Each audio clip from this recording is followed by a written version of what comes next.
नमस्कार मित्रों, स्वागत है आपका एक बार फिर से इजी क्लासेज के ऑनलाइन प्लेटफॉर्म पर।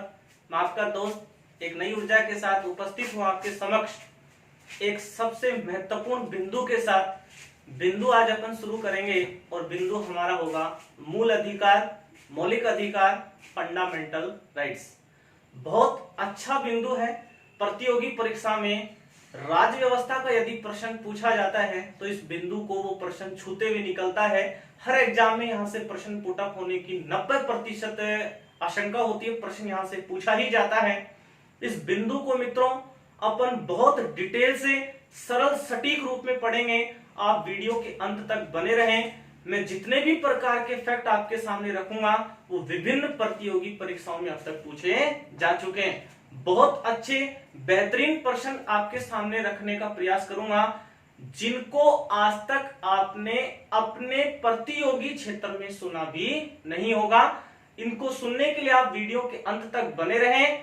क्या क्या ये बिंदु हैं, किस प्रकार के प्रश्न पूछे जाते हैं, सभी प्रकार के लेवल की अपन क्या करेंगे चर्चा। ध्यान रखें, व्याख्याता भर्ती परीक्षा के मेरे जो मित्र हैं, विद्वान साथी हैं, रीट लेवल सेकंड के जो विद्यार्थी हैं, पटवार और ग्राम सेवक के जो विद्यार्थी हैं, उनके लिए जो बेस्ट लेवल है वो मैं इस बिंदु में आपके सामने प्रस्तुत करूंगा। बिंदु क्या है? तो बिंदु हमारा है मित्रों क्या? मौलिक अधिकार, जिसको अपन ने नाम दिया फंडामेंटल राइट्स। सबसे पहले अपन इस टॉपिक की छोटे छोटे प्रश्नों से शुरुआत करते हैं। तो प्रश्न अपना पहला बन जाता है, जो मौलिक अधिकार है या जो फंडामेंटल राइट्स है उनकी जो व्यवस्था है वो व्यवस्था अपन ने कौन से देश से ग्रहण की है? तो मित्रों आपको बताना है अमेरिका। फंडामेंटल राइट्स की व्यवस्था मित्रों अपन ने कहां के संविधान से ली है? अमेरिका के संविधान से। अमेरिका विश्व का प्रथम देश था जिसने 1791 ईस्वी में अपने देश के नागरिकों को संविधान के माध्यम से प्रदान किए थे मित्रों क्या? मौलिक अधिकार। भारत के संविधान में जो मौलिक अधिकारों की व्यवस्था है उन मौलिक अधिकारों की तुलना, बहुत अच्छा प्रश्न है मित्रों, ध्यान से सुने। भारत के संविधान में मौलिक अधिकारों की जो तुलना है वो की गई है अमेरिका के बिल ऑफ राइट्स से। अमेरिका के संविधान में जो बिल ऑफ राइट्स हैं उनसे भारत के संविधान में तुलना की गई है मित्रों किसकी? मौलिक अधिकार। अगला जो बिंदु क्या बनेगा? जो मौलिक अधिकार हैं उनका प्रावधान संविधान में कहां है? तो मित्रों बहुत सरल सा प्रश्न है। तो मौलिक अधिकारों का प्रावधान जो है वो भारतीय संविधान के भाग 3। जो मेरे मित्र आज ही वीडियो को देख रहे हैं तो उनसे मैं रिक्वेस्ट करना चाहता हूं, इससे पहले हमने 7-8 वीडियो अपलोड कर दी है, उन वीडियो को आप शुरू से अध्ययन करें ताकि आपको विषय वस्तु की नब्ज आसानी से पकड़ में आ जाए। मैंने एक ऐसा वीडियो भी आपके सामने प्रस्तुत किया था जिसमें संविधान के 22 भागों में कौन कौन सी व्यवस्थाएं हैं और उन व्यवस्थाओं का उल्लेख कौन से अनुच्छेदों के मध्य किया गया है। तो संविधान के भाग 3 अनुच्छेद 12 से 35, बहुत अच्छा प्रश्न है, कई बार पूछा जा चुका है। मूल अधिकारों का जो प्रावधान है वो संविधान के भाग 3 अनुच्छेद 12 से 35 तक किया गया है। उसके बाद ध्यान रखते हैं मित्रों अपन है मौलिक अधिकार जो हैं इनकी संविधान के प्रारंभ में, मौलिक अधिकारों की प्रारंभ में संख्या, अच्छा प्रश्न है। मौलिक अधिकारों की प्रारंभ में संख्या थी मित्रों कितनी? 7।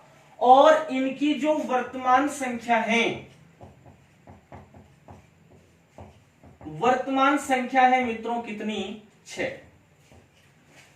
जब संविधान प्रारंभ हुआ था मूल संविधान में मौलिक अधिकारों की संख्या थी 7 और वर्तमान में मौलिक अधिकारों की संख्या कितनी है मित्रों? 6।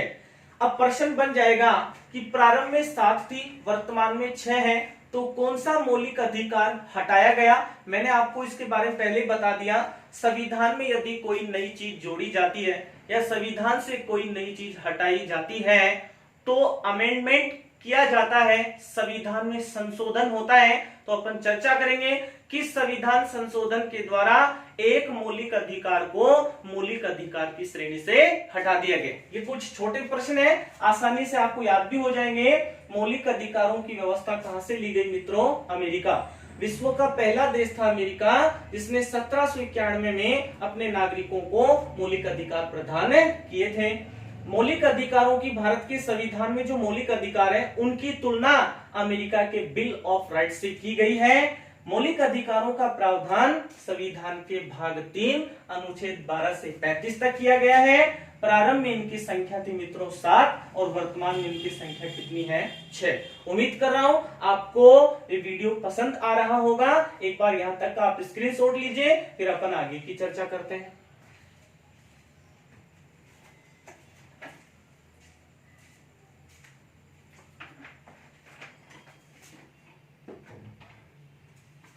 उसके बाद मित्रों क्या प्रश्न बनेंगे? पूरे टॉपिक की मित्रों विस्तार से आपके सामने चर्चा करूंगा, लेकिन अपन पढ़ने का जो अपना तरीका होगा वो सरल से कठिन की ओर, मतलब छोटे लेवल के एग्जाम भी क्लियर होते जाएं और जैसे जैसे अपन आगे बढ़ेंगे तो कुछ आपको लेवल के प्रश्न भी मैं बताऊंगा। उसके बाद अपन ने अभी बताया कि वर्तमान संख्या 6 है और प्रारंभ में मित्रों कितनी थी? 7। तो आपको याद रखना है, एक अधिकार था संपत्ति का मूल अधिकार। संपत्ति का जो मूल अधिकार था मित्रों, उसे वर्तमान में दर्जा दे दिया कौन से अधिकार का? विधिक अधिकार। विधिक अधिकार को मित्रों अपन कह सकते हैं कैसा अधिकार? कानूनी अधिकार। संपत्ति का मूल अधिकार पहले संविधान के भाग 3 में शामिल था और संविधान के भाग 3 के अंदर एक अनुच्छेद था 31, उसके अंदर उल्लेख था किसका? संपत्ति का मूल अधिकार। लेकिन इसे संविधान के भाग 3 से हटाकर या मौलिक अधिकार की श्रेणी से इसे हटा दिया गया है। वर्तमान में इसे विधिक अधिकार या कानूनी अधिकार बना दिया गया और वर्तमान में संविधान का भाग कौन सा है मित्रों? 12। संविधान के भाग 12 के अंदर है एक आर्टिकल है और आर्टिकल का नंबर क्या है मित्रों? 300A। अनुच्छेद 300A भाग 12 में कानूनी अधिकार या विधिक अधिकार के रूप में शामिल कर दिया मित्रों किसको? संपत्ति का मूल अधिकार। और क्या बेस्ट प्रश्न बनेगा यहां से? संपत्ति के मूल अधिकार को मौलिक अधिकारों की श्रेणी से हटाया गया कौन से संविधान संशोधन के द्वारा? तो मित्रों आपको याद रखना है, संविधान संशोधन था 44वां संविधान संशोधन। 44वां संविधान संशोधन जो था मित्रों, उसके द्वारा इस संपत्ति के अधिकार को, जो एक मौलिक अधिकार था, मौलिक अधिकारों की श्रेणी से हटाकर इसे कानूनी अधिकार का दर्जा दे दिया गया। एक और प्रश्न आपके सामने साझा कर रहा हूं मित्रों, बहुत अच्छा प्रश्न है। 44वां संविधान संशोधन कब हुआ था मित्रों?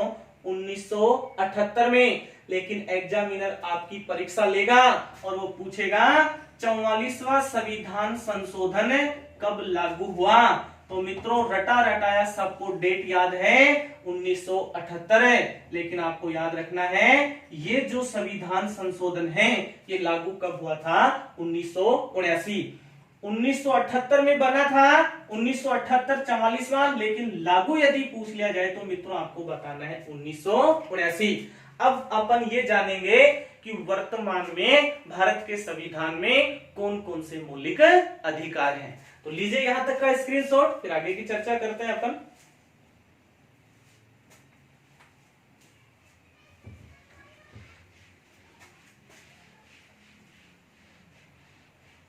बहुत अच्छा टॉपिक है मित्रों, आपको मजा आ जाएगा इस पूरे वीडियो को यदि आपने अंत तक अध्ययन किया।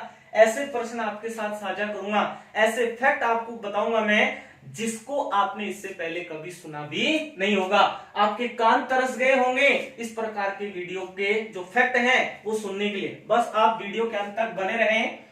तो अपन चर्चा करते हैं वर्तमान के मौलिक अधिकार।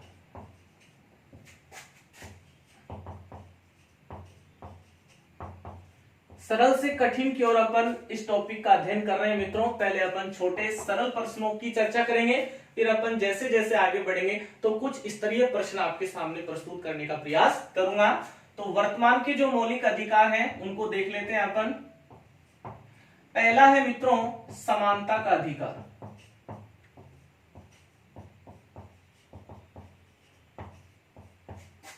और समानता के अधिकार का उल्लेख है मित्रों अनुच्छेद 14 से कहां तक है 18।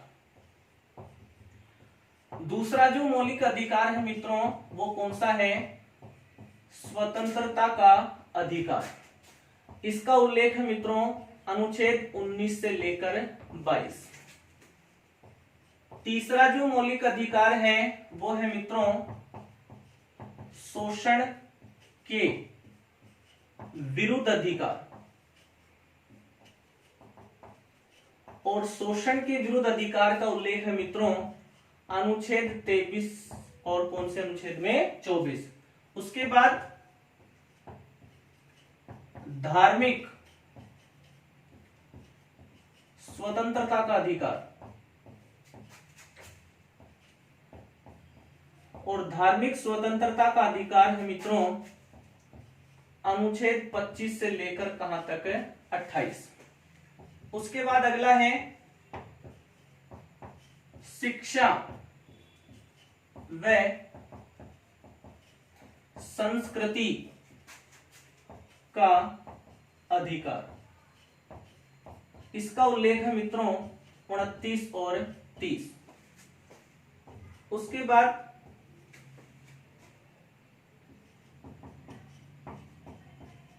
संवैधानिक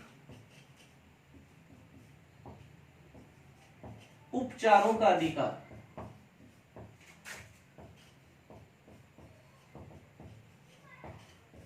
इसका उल्लेख है मित्रों अनुच्छेद 32। ये वर्तमान भारत के संविधान में 6 क्या है मित्रों मौलिक अधिकार, समानता का अधिकार, स्वतंत्रता का अधिकार, शोषण के विरुद्ध अधिकार, धार्मिक स्वतंत्रता का अधिकार, शिक्षा व संस्कृति का अधिकार, संवैधानिक उपचारों का अधिकार। प्रश्न पूछने का तरीका डायरेक्ट आपको कोई सा भी एक मौलिक अधिकार प्रश्न में देकर पूछेगा कि इस मौलिक अधिकार का प्रावधान किन अनुच्छेदों में है, तो आपको इस प्रकार के अनुच्छेद याद रखने हैं। दूसरा प्रश्न पूछने का तरीका क्या होगा मित्रों, ये जो मौलिक अधिकार है इनमें से आपको वो बेमेल छटवा सकता है, मैच करवा सकता है। आर्टिकल की संख्या लिख देगा और मैच करवाएगा, तो आपको मैच करने वाला प्रश्न आजकल की अपन प्रतियोगी परीक्षा में देखते हैं। तो आपको ये बिंदु, इसमें 6 मौलिक अधिकार और इन मौलिक अधिकारों का प्रावधान कौन कौन से अनुच्छेदों में किया गया है, लीजिए यहां तक का स्क्रीनशॉट।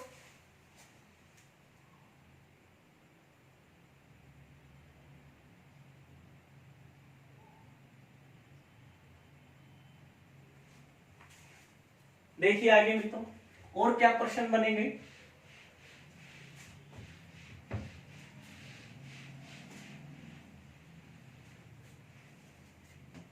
अगला अपना जो बिंदु होगा वो बिंदु होगा मौलिक अधिकार जो है उनको कई उपनाम दिए गए हैं। वो उपनाम क्या क्या है, किन व्यक्तियों के द्वारा दिए गए हैं, तो उनकी अपन चर्चा करने जा रहे हैं। सबसे पहला जो उपनाम है वो पहला उपनाम क्या है, जो संविधान का भाग 3 है। बहुत अच्छा प्रश्न आपके साथ साझा कर रहा हूं मित्रों, बहुत अच्छे स्तर पर इस प्रकार के प्रश्न पूछे जाते हैं। संविधान का भाग 3 जो है इसे कहा जाता है मेग्ना कार्टा। क्या कहा जाता है मित्रों, मेग्ना कार्टा कहा जाता है भाग 3 को। किस भाग को संविधान का मेग्ना कार्टा कहा जाता है, भाग 3। अब आप मुझसे एक प्रश्न पूछ सकते हैं, आपके मन में एक प्रश्न उठना चाहिए कि ये मेग्ना कार्टा होता क्या है। तो मेग्ना कार्टा क्या होता है मित्रों, तो मेग्ना कार्टा का हिंदी मतलब होता है नागरिक अधिकार पत्र। नागरिक अधिकार पत्र मतलब होता है मित्रों किसका, मैग्ना कार्टा अंग्रेजी भाषा का शब्द है। तो नागरिक अधिकार पत्र कहा जाता है मित्रों किसको? भाग 3 को।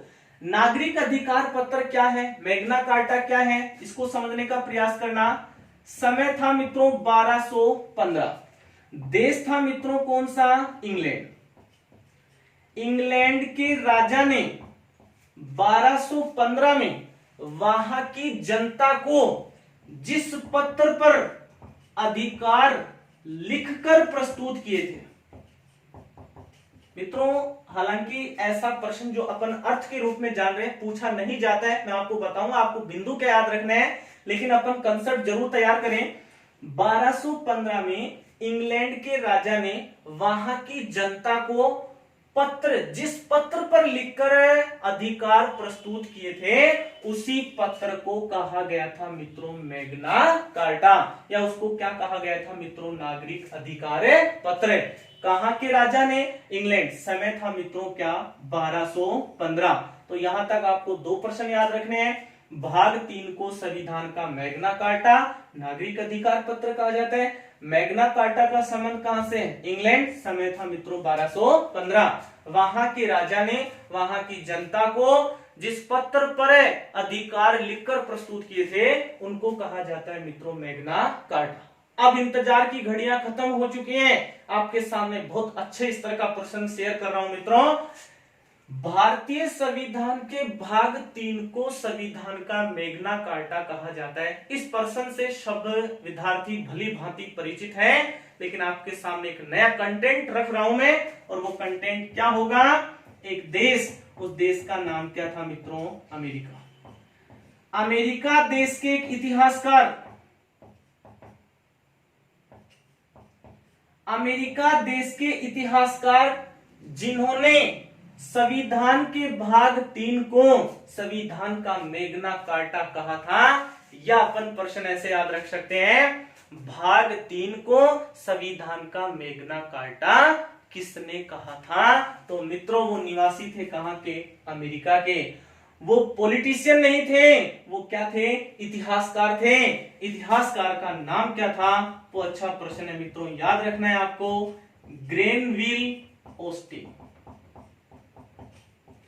ग्रेनविल ऑस्टिन वो महान विभूति थे जिसने संविधान के भाग 3 को संविधान का मैग्ना कार्टा कहा था। ग्रेनविल ऑस्टिन मित्रों कहां के निवासी थे? अमेरिका के, और ये अमेरिका के क्या थे? इतिहासकार। और अच्छा प्रश्न आपके सामने रखूं मैं, ग्रेनविल ऑस्टिन जो थे इनको 2011 में, ध्यान से सुनना मित्रों, 2011 में इस ग्रेनविल ऑस्टिन को भारत का चौथा सबसे या चौथा बड़ा नागरिक सम्मान, और चौथा बड़ा नागरिक सम्मान भारत का क्या है मित्रों?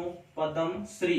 2011 में ग्रेनविल ऑस्टिन को पद्म श्री से सम्मानित भी किया गया था। और मित्रों जानकारी के लिए आपको बता दूं, 2014 में इस महान विभूति का क्या हो गया था मित्रों? निधन। 2014 में इस महान विभूति का क्या हो गया? निधन। विभूति का नाम क्या था मित्रों? ग्रेनविल ऑस्टिन, अमेरिका के इतिहासकार थे। यही वो व्यक्ति थे जिन्होंने भाग 3 को संविधान का मैग्ना कार्टा कहा था। उम्मीद कर रहा हूं मित्रों आपको ये बिंदु अच्छे से समझ में आ रहा होगा। ऐसे बहुत कंटेंट है मेरे पास, इस बिंदु में आपके साथ साझा करूंगा, लेकिन आप वीडियो के अंत तक बने रहें। आपके सामने बहुत ऐसे विस्तारित प्रश्न रखने की कोशिश करूंगा, प्रयास करूंगा और रखूंगा भी। बस आप वीडियो को अंत तक देखते रहें। लीजिए यहां तक का स्क्रीनशॉट, फिर आगे की चर्चा करते हैं।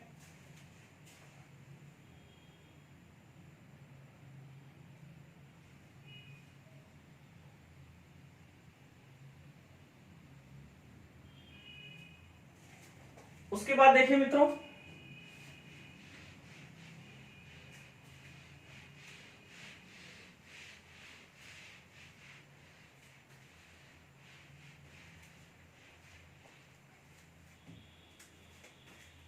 पहला उपनाम हो गया संविधान का मैग्ना कार्टा। दूसरा उपनाम क्या है? तो मित्रों याद रखेंगे, भाग 3 को कहा जाता है लोकतंत्र का आधार स्तंभ। बहुत अच्छा प्रश्न। भारतीय संविधान का ऐसा कौन सा भाग है जिसे लोकतंत्र का आधार स्तंभ कहा जाता है? मित्रों वो आपको भाग बताना है, कौन सा भाग? 3। भाग 3 को ग्रेनविल ऑस्टिन ने कहा था मित्रों, मैग्ना कार्टा। भाग 3 को ही कहा जाता है लोकतंत्र का आधार स्तंभ। और जो तीसरा उपनाम है मित्रों वो भी बहुत फेमस है, बहुत बार प्रतियोगी परीक्षा में ऐसा देखने को मिला है, तो आपको याद रखना है जो भाग 3 है वो संविधान का सबसे प्रकाशमान, ध्यान से सुनना मित्रों, भाग 3 संविधान का सबसे प्रकाशमान व आलोकित बिंदु है। कितना अच्छा प्रश्न आपके साथ साझा कर रहा हूं मित्रों, कितना अच्छा फैक्ट है ये। संविधान का सबसे प्रकाशमान व सबसे आलोकित बिंदु, सबसे आलोकित तत्व, सबसे आलोकित भाग, जो भाग है वो भाग कौन सा है मित्रों? भाग 3। अब इसे संविधान का सबसे प्रकाशमान व आलोकित बिंदु किसने कहा था? तो व्यक्ति विशेष का नाम, वो भी एक भारत के इतिहास की महान विभूति, जिसका नाम है डॉक्टर भीमराव अंबेडकर। डॉक्टर भीमराव अंबेडकर जो थे उन्होंने संविधान के भाग 3 को कहा था संविधान का सबसे प्रकाशमान व सबसे आलोकित बिंदु। तो 3 उपनाम आपको याद रखने हैं। भाग 3 को कहा जाता है मैग्ना कार्टा, भाग 3 को कहा जाता है लोकतंत्र का आधार स्तंभ, भाग 3 को डॉक्टर भीमराव अंबेडकर ने कहा था संविधान का सबसे प्रकाशमान व सबसे आलोकित भाग। उम्मीद कर रहा हूं मित्रों आपको ये बिंदु अच्छे से समझ में आ रहा होगा। अभी तो अपनी फिल्म शुरू हुई है मित्रों, ये तो फिल्म का ट्रेलर है, फिल्म तो अभी पूरी बाकी है। आपको मैं विश्वास दिला देना चाहता हूं इस बिंदु में आपके साथ बहुत अच्छे स्तरीय प्रश्नों की चर्चा मैं करूंगा। बस आप वीडियो के अंत तक बने रहें, वीडियो को लाइक करें। किसी प्रकार का आपका कोई प्रश्न है कमेंट के माध्यम से मुझे पहुंचाएं, मैं उसका समाधान आप तक तुरंत पहुंचाने का प्रयास करूंगा। अपने मित्रों के साथ वीडियो का लिंक शेयर करें ताकि वो भी इस सुविधा का लाभ उठा सकें। तो लीजिए मित्रों यहाँ का स्क्रीनशॉट, फिर अपन आगे की चर्चा करते हैं।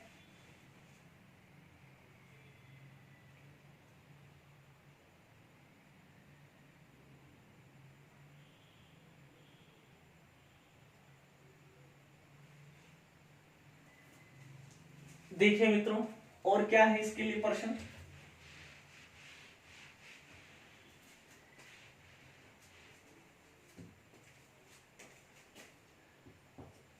मौलिक अधिकार जो है उनका भारत के संविधान में क्या ऐतिहासिक पहलू रहा है, उससे संबंधित 2-3 प्रश्न हैं जो एग्जाम में पूछे जा चुके हैं। आपको भी ऐसे प्रश्न देखने को मिल सकते हैं।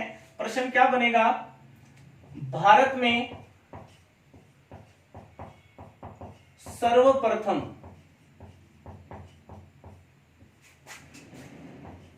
मौलिक अधिकारों की मांग।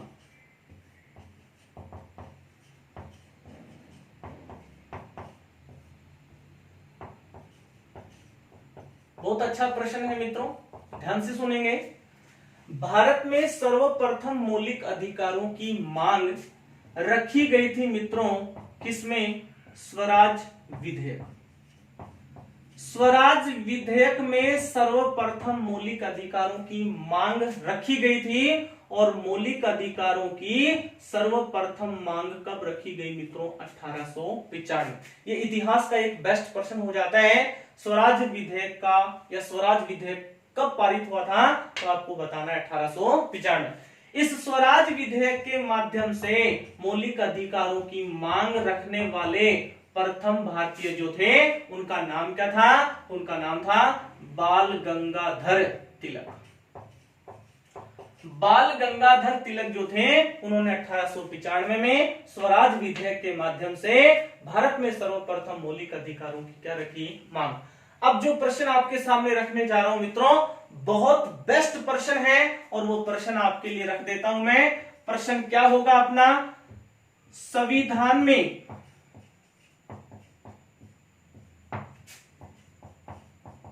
सर्वप्रथम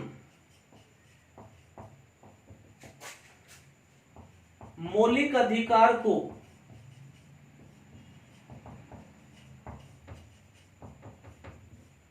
शामिल करने का समर्थन किसने किया था? बहुत अच्छा प्रश्न है मित्रों, प्रश्न पूछा जा चुका है। संविधान में सर्वप्रथम कौन ऐसे व्यक्ति थे, कौन ऐसी महान विभूति थी जिन्होंने मौलिक अधिकारों को शामिल करने का समर्थन किया था, मौलिक अधिकारों को शामिल करने की शर्त रखी थी? उस व्यक्ति का नाम था मित्रों, व्यक्ति का नाम था मोतीलाल नेहरू। मोतीलाल नेहरू वो व्यक्ति थे जिन्होंने सर्वप्रथम मौलिक अधिकारों को संविधान में शामिल करने की शर्त रखी थी, या उस बात का मित्रों क्या किया था? समर्थन। ध्यान रखेंगे, मोतीलाल नेहरू की रिपोर्ट है, और वो रिपोर्ट कब की है मित्रों? 1928 है। उसे अपन इतिहास में बोलते हैं क्या? नेहरू रिपोर्ट। नेहरू रिपोर्ट वो रिपोर्ट थी जो मोतीलाल नेहरू के द्वारा रखी गई थी। इसी रिपोर्ट में सर्वप्रथम मौलिक अधिकारों को भारतीय संविधान में शामिल करने की मांग रखी गई। भारतीय संविधान में इनको रखने का समर्थन किया गया मित्रों। कौन सी रिपोर्ट में? नेहरू रिपोर्ट, जिसके नेतृत्वकर्ता कौन थे? मोतीलाल नेहरू। दो प्रश्न आपके सामने रखे। भारत में सर्वप्रथम मौलिक अधिकारों की मांग स्वराज विधेयक के माध्यम से किसने रखी? बाल गंगाधर तिलक, 1895। दूसरा प्रश्न, संविधान में सर्वप्रथम मौलिक अधिकारों का समर्थन, मौलिक अधिकार बनने चाहिए, मौलिक अधिकार संविधान में शामिल होने चाहिए, इस बात का समर्थन किया था मित्रों किसने? मोतीलाल नेहरू ने। रिपोर्ट थी नेहरू रिपोर्ट, जो प्रकाशित हुई थी मित्रों कब? 1928। लीजिए यहां तक का स्क्रीनशॉट, आगे की चर्चा करते हैं अपन।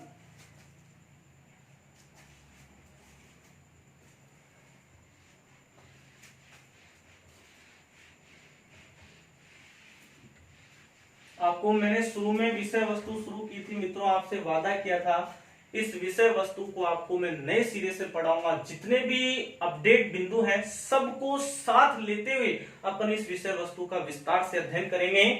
तीसरा बिंदु क्या बनेगा मित्रों? संविधान में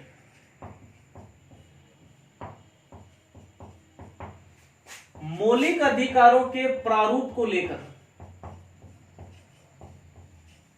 या मौलिक अधिकारों के गठन को लेकर मित्रों दो प्रकार की गठित हुई थी क्या?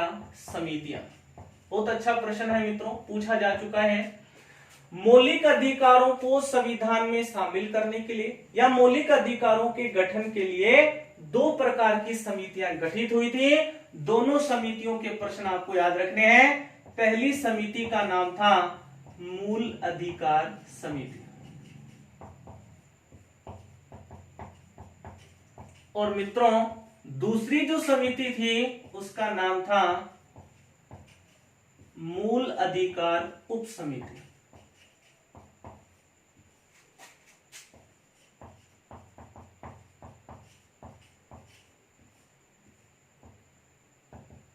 दोनों अच्छे प्रश्न हैं, भली भांति परिचित है आप इस बिंदु से। मूल अधिकार समिति के जो अध्यक्ष थे उनका नाम था मित्रों सरदार वल्लभ भाई पटेल। भारत का लोह पुरुष, आयरन मैन, भारत का बिस्मारक कहा जाता है मित्रों किसको? सरदार वल्लभ भाई पटेल। भारत की जो रियासतें थी 542, मैंने मित्रों संघ और उसका राज्य क्षेत्र वाला वीडियो आपके साथ रखा था, आपके साथ साझा किया था। उसमें आपको बताया था हमने भारत की जो 542 रियासतें थी उनके एकीकरण में तत्कालीन गृह मंत्री की सबसे अधिक महत्वपूर्ण भूमिका थी। वो गृह मंत्री कौन थे? सरदार वल्लभ भाई पटेल, जो देश के पहले उप प्रधानमंत्री भी बने थे। तो सरदार वल्लभ भाई पटेल अध्यक्ष थे कौन सी समिति के? मूल अधिकार समिति। दूसरा प्रश्न बनेगा मूल अधिकार उप समिति के अध्यक्ष कौन थे? तो आपको याद रखना है मित्रों जीवंत भगवंत दास कृपलानी, जेबी कृपलानी इनको कहा जाता है। जीवंत भगवंत दास कृपलानी मूल अधिकार उप समिति के अध्यक्ष थे और सरदार वल्लभ भाई पटेल मित्रों मूल अधिकार समिति के अध्यक्ष। 3 कंटेंट आपके सामने रखे। भारत में सर्वप्रथम मौलिक अधिकारों की मांग 1895 के स्वराज विधेयक के माध्यम से बाल गंगाधर तिलक ने रखी। भारत के संविधान में मूल अधिकार शामिल होने चाहिए, ऐसा समर्थन हमें देखने को मिला था नेहरू रिपोर्ट जो 1928 में आई थी। नेहरू रिपोर्ट का संबंध था मोतीलाल नेहरू से। तीसरा प्रश्न है, भारत के संविधान में मौलिक अधिकारों के गठन को लेकर 2 प्रकार की समितियां बनी थी। मौलिक अधिकार समिति अध्यक्ष थे सरदार वल्लभ भाई पटेल और मौलिक अधिकार उप समिति अध्यक्ष थे जीवंत भगवंत दास कृपलानी। लीजिए यहां तक का स्क्रीनशॉट, फिर आगे की चर्चा करते हैं अपन।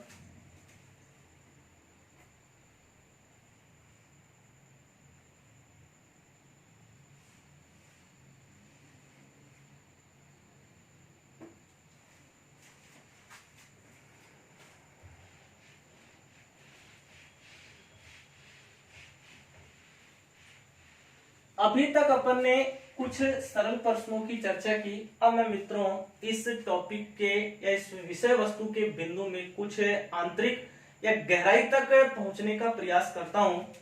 अभी अपन ने देखा कि अपन बात कर रहे हैं मूल अधिकार की।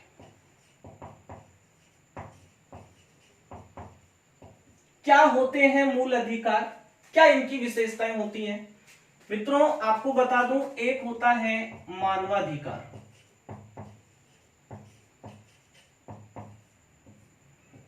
और मित्रों एक होता है विधिक अधिकार।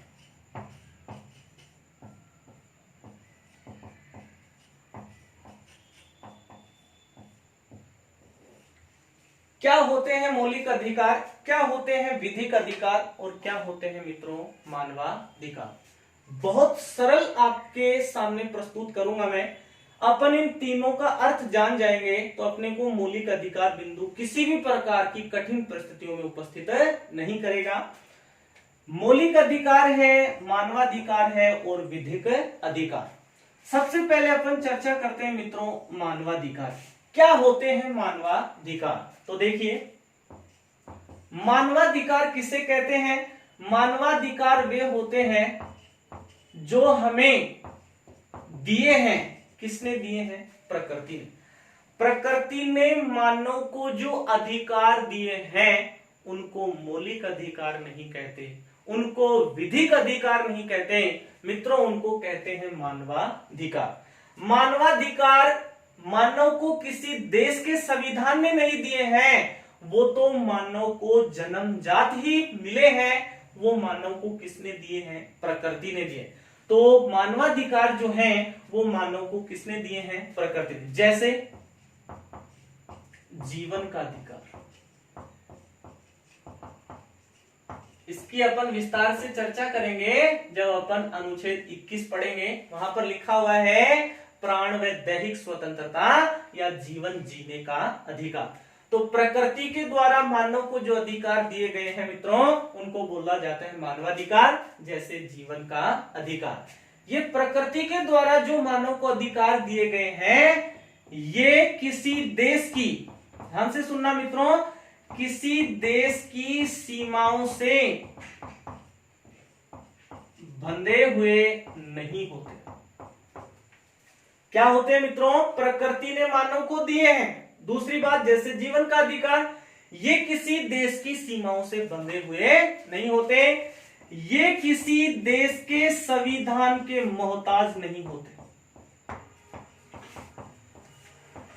किसी देश के संविधान के मोहताज नहीं होते, किसी देश की सीमाओं से बंधे हुए नहीं होते और प्रकृति ने मानव को प्रदान किए हैं, उनको बोला जाता है मित्रों मानवाधिकार। ध्यान रखें, मानवाधिकार जो है वो एक अत्यंत विशाल या विस्तृत अवधारणा है। एक विस्तृत या विशाल अवधारणा है, वो क्या है मित्रों? मानवाधिकार। अब यहां से जो प्रश्न कंपटीशन में पूछा जाता है वो एक तिथि है मित्रों, पूछ लिया जाता है मानवाधिकार दिवस कब मनाया जाता है। ये प्रश्न बार बार देखा गया है, तो मित्रों आपको इसकी तिथि बतानी है 10 दिसंबर। 10 दिसंबर को प्रतिवर्ष अंतरराष्ट्रीय मानवाधिकार दिवस के रूप में मनाया जाता है। अब अपन मानवाधिकार से प्रवेश करेंगे मित्रों, कहां पर है? मूल अधिकार। उम्मीद कर रहा हूं आपको ये मानवाधिकार का बिंदु अच्छे से समझ में आया होगा। प्रकृति ने मानव को प्रदान किए, जैसे जीवन का अधिकार, किसी देश की सीमाओं से बंधे हुए नहीं होते हैं। संविधान किसी देश के संविधान के मोहताज नहीं होते। इसका मतलब यह है कि संविधान ने इनको प्रदत्त नहीं किया, संविधान के द्वारा नहीं दिए गए, प्रकृति के द्वारा दिए गए हैं, अतः संविधान के मोहताज नहीं होते। और ये जो मानवाधिकार की व्यवस्था है वो एक विशाल विस्तृत अवधारणा है। प्रश्न आपको याद रखना है, मानवाधिकार दिवस, अंतरराष्ट्रीय मानवाधिकार दिवस कब मनाया जाता है? 10 दिसंबर। लीजिए यहां तक का स्क्रीनशॉट।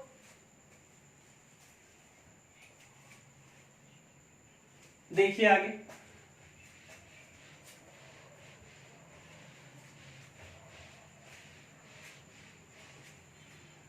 दूसरा अपना बिंदु है मित्रों मूल अधिकार, जो अपने को बहुत अच्छे से पढ़ना है।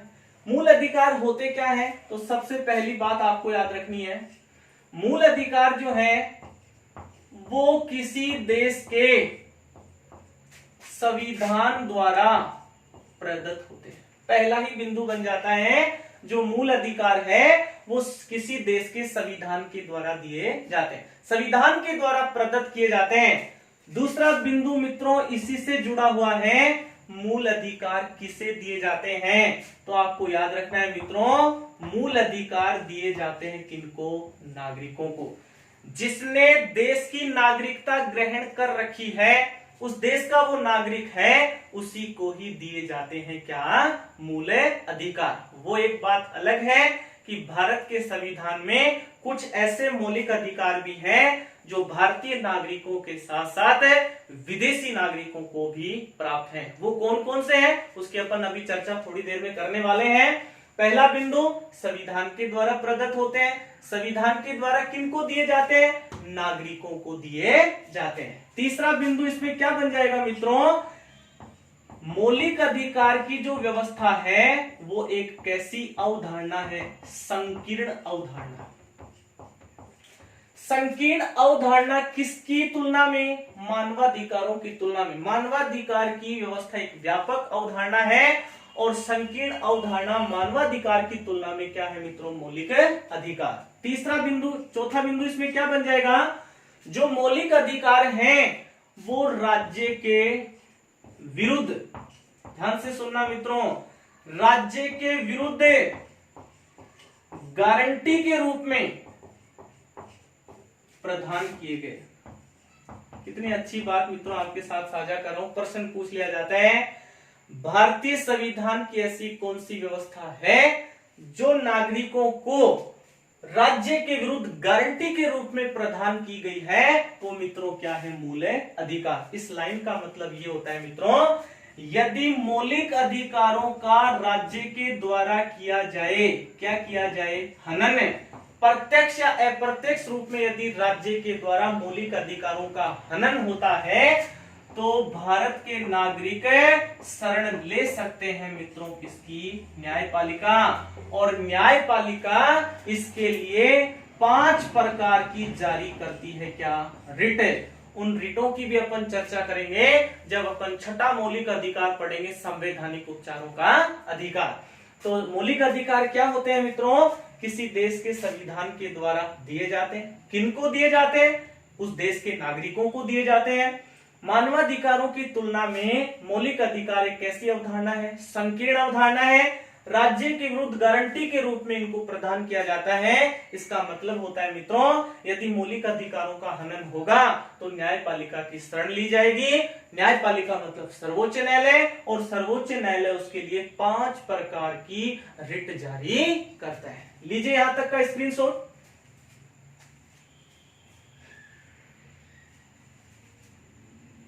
आगे का बिंदु देखो मित्रों, क्या आपको प्रश्न एग्जाम में मिल सकता है? प्रश्न आपसे पूछेगा कौन कौन से ऐसे मौलिक अधिकार हैं जो केवल भारतीय नागरिकों को ही प्राप्त, मतलब विदेशियों को नहीं है, लेकिन कुछ ऐसे मौलिक अधिकार भी हैं जो भारतीय नागरिकों के साथ साथ विदेशी नागरिकों को प्रदान किए गए हैं। तो देखो मित्रों, केवल भारतीय नागरिकों को,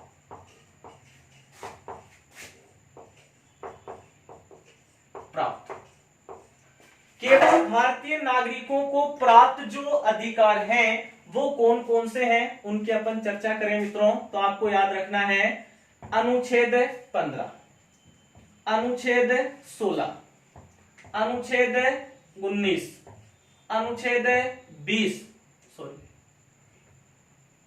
अनुच्छेद 29 और अनुच्छेद 30।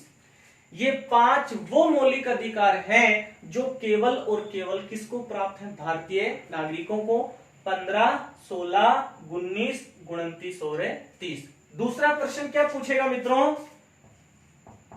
भारतीयों के साथ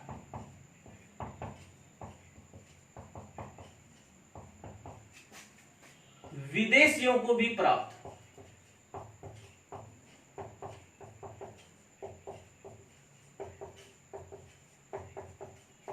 भारतीयों के साथ साथ मित्रों किसको प्राप्त है, विदेशियों को। वो कौन कौन से हैं तो आपको याद रखना है मित्रों, अनुच्छेद 14, अनुच्छेद 20, अनुच्छेद 21, अनुच्छेद 23, अनुच्छेद 24, अनुच्छेद 25, अनुच्छेद 26, अनुच्छेद 27 और अनुच्छेद कौन सा मित्रों, 28।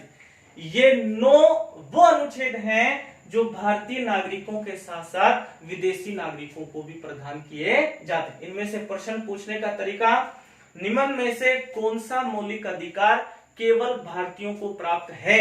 तो मित्रों आपको इनमें से कोई एक ऑप्शन ढूंढना है, 15, 16, 19, 29, 30। भारतीय नागरिकों के साथ साथ विदेशियों को प्राप्त है तो आपको याद रखना है मित्रों 14, 20, 21, 23 और 23 से लगातार मित्रों कहां तक है, 28। तो 5 ऐसे मौलिक अधिकार जो केवल भारतीयों को प्राप्त है, 9 ऐसे जो भारतीयों के साथ साथ विदेशियों को भी प्राप्त। महत्वपूर्ण बिंदु है ये, आप इसे अच्छे से याद रखें। लीजिए यहाँ का स्क्रीनशॉट, फिर अपन आगे की चर्चा करते हैं।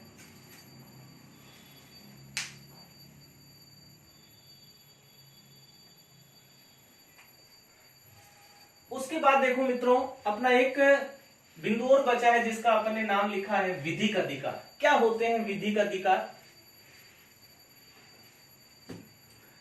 विधिक अधिकार का मतलब क्या है तो सबसे पहले अपन जान लेते हैं, जैसे संपत्ति का अधिकार। अभी आपको बताया मित्रों हमने 44वें संविधान संशोधन 1978 के द्वारा संपत्ति के मौलिक अधिकार को मौलिक अधिकारों की श्रेणी से हटा दिया गया है। कानूनी या विधिक अधिकार बनाकर संविधान के भाग 12 अनुच्छेद 300A में उसे शामिल कर दिया है।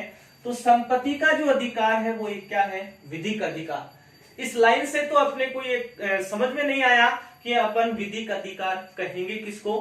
तो विधिक अधिकार का मतलब क्या है मित्रों, विधिक अधिकार का यदि हनन होता है तो न्यायालय की शरण नहीं ली जा सकती। बहुत महत्वपूर्ण बिंदु है मित्रों, यदि मौलिक अधिकारों का हनन होता है तो न्यायपालिका 5 प्रकार के आदेश 5 प्रकार की रिट जारी करती है। लेकिन यदि विधिक अधिकार का उल्लंघन होता है, विधिक अधिकार का हनन होता है तो देश के नागरिक न्यायालय की शरण नहीं ले सकते। इस बात का भी मतलब हमें समझ में नहीं आया कि क्यों नहीं ले सकते। तो ध्यान रखें मित्रों, यदि विधिक अधिकार का हनन हुआ तो न्यायालय की शरण में नहीं जाया जाएगा। क्यों नहीं जाया जाएगा उसको अपन एक उदाहरण से समझने का प्रयास करते हैं। अभी आपको पता है पूरा विश्व कोरोना जैसी बीमारी से ग्रसित है और आपको पता है भारत सरकार ने इस कोरोना को घोषित कर दिया। क्या घोषित कर दिया मित्रों, महामारी। भारत सरकार ने इस कोरोना बीमारी को घोषित कर दिया राष्ट्रीय आपदा। अब आपके सामने बहुत अच्छे प्रश्न शेयर कर रहा हूं मित्रों, ध्यान से सुनेंगे। महामारी प्रबंधन अधिनियम,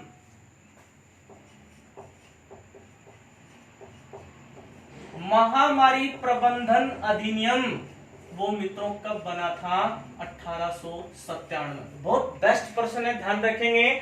महामारी प्रबंधन अधिनियम 1897 के तहत जो वर्तमान कोरोना जैसी महामारी है या जो बीमारी फैली हुई है, इसको भारत सरकार ने मित्रों क्या घोषित कर दिया? महामारी। दूसरा, आपदा प्रबंधन अधिनियम। आपदा प्रबंधन अधिनियम कब बना था मित्रों? 2005। आपदा प्रबंधन अधिनियम 2005 के तहत भारत सरकार ने कोरोना महामारी को राष्ट्रीय आपदा भी घोषित कर दिया। अब भी आप कहेंगे कि हमें तो ये समझ में नहीं आया कि विधिक अधिकार आखिर में होता क्या है। तो अब जो लाइनें निकलेंगी उनसे आपका डाउट क्लियर होगा कि ये वास्तव में विधिक अधिकार होते क्या है।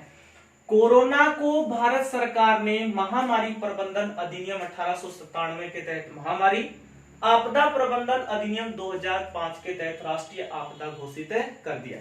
जैसे ही इस प्रकार का आदेश सरकार ने दिया तो बिना किसी कानून के आपने देखा होगा सरकार ने आदेश दिया किसका? लॉकडाउन का। क्या लॉकडाउन संसद के द्वारा बनाया गया अधिनियम है? क्या लॉकडाउन संसद के दोनों सदनों से पारित हुआ है? क्या लॉकडाउन को राष्ट्रपति ने अपनी स्वीकृति दी है? क्या दोनों सदनों ने 2/3 बहुमत से इसे पारित किया है? आप कहेंगे ऐसा तो नहीं है। तो लॉकडाउन का जो आदेश है वो मित्रों एक क्या है? विधिक अधिकार। क्यों है? क्योंकि इन दोनों अधिनियमों के तहत कोरोना को महामारी आपदा घोषित कर दी। इसके तहत क्या होगा? सरकार के पास ये पावर होती है कि वो किसी भी निजी संपत्ति को, ध्यान से सुनना मित्रों, सरकार के पास ये पावर होती है कि वो किसी भी निजी संपत्ति को सार्वजनिक हित में प्रयोग ले सकती है। किसी भी निजी संपत्ति को सार्वजनिक हित में प्रयोग ले सकती है। किस अधिनियम के तहत? महामारी प्रबंधन अधिनियम 1897, आपदा प्रबंधन अधिनियम 2005। इसका मतलब क्या हुआ सर? तो इसका मतलब ये हुआ, मान लो कोई ए नाम का व्यक्ति है, वो बहुत धनाढ्य है और उस व्यक्ति के पास बहुत बड़े विशाल भवन है या उसके पास बहुत बड़े बड़े फार्म हाउस हैं, उसके पास बहुत अधिक गाड़ियां हैं। तो यदि सरकार के पास गाड़ियों की कमी है, यदि सरकार को ऐसा लगे कि हमें और अधिक यातायात के साधन चाहिए, सरकार को ऐसा लगे कि मरीजों को क्वारंटाइन करने के लिए एक बड़े विशाल भवन की आवश्यकता है, तो उस व्यक्ति के, जो धनाढ्य व्यक्ति, जो ए नाम का व्यक्ति है, उसकी जो निजी संपत्ति है, जिसको उसने अपने दम पे खड़ा किया है, जिसमें सरकार का किसी भी प्रकार का योगदान नहीं है, उस ए नामक व्यक्ति की जितनी भी निजी संपत्ति है उसका प्रयोग सरकार सार्वजनिक हित में कर सकती है। बताओ मित्रों, किस अधिकार के माध्यम से? विधिक अधिकार। तो वो व्यक्ति न्यायालय की शरण में जाकर ये नहीं कह सकता कि मैंने इसको अपने पैसे से खड़ा किया है, मैं सरकार को इस चीज को देने से मना करता हूं। वो व्यक्ति न्यायालय की शरण नहीं ले सकता, क्योंकि पहले ही शर्त निर्धारित कर रखी है कि यदि इनका हनन होगा तो न्यायालय की शरण में नहीं जाया जाएगा। तो मित्रों, 3 प्रकार के अधिकार, मूल अधिकार, मानवाधिकार, विधिक अधिकार, इनके जितने भी कंसेप्ट थे मैंने आपके साथ साझा किए। अब अपन शुरू करेंगे अपना बिंदु, और बिंदु होगा मूल अधिकार, जो अनुच्छेद 12 से लेकर अपन लास्ट में पहुंचेंगे अनुच्छेद 35 तक। लेकिन इसके लिए आपको मेरी अगली वीडियो का इंतजार करना होगा। उम्मीद करता हूं मित्रों, जो सरल से सरल प्रश्न हैं, जो विभिन्न एग्जाम में आज तक पूछे गए हैं, वो सब मैंने आपके साथ साझा कर लिए। अगली वीडियो में अपन अनुच्छेदों के बारे में विस्तार से चर्चा करेंगे। यदि वीडियो आपको अच्छा लगे तो इसे लाइक करें, अपने मित्रों के साथ इसे शेयर करें, चैनल को सब्सक्राइब करें, और आपकी कोई भी समस्या है तो आप कमेंट के माध्यम से हमारे पास पहुंचाएं। जय हिंद, जय भारत।